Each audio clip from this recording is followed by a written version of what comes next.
Amerika universitetlariga o'qishga topshirayotganda nechta inshu yozish kerakligi haqida bilasizmi? Universitetlarga hujjat topshirayotganda biz Common App platformasi orqali topshiramiz va Common App platformasida bizga majburiy yozish kerak bo'lgan insho bor. Bu esa personal statement hisoblanadi.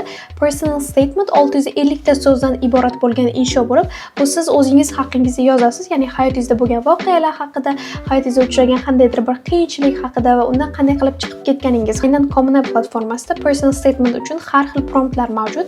O'sha promptlarning bittasini tanlab yozishingiz yoki o'zingiz xohlagan mavzuda yozib borishingiz ham mumkin. Keyingi so'raladigan insho bu supplemental essays va bu esa har bir universitetlarning o'ziga bog'liq. Ba'zi universitetlar sizdan supplemental essaylarni yuklashni so'rashadi, ba'zilari esa so'rashmaydi.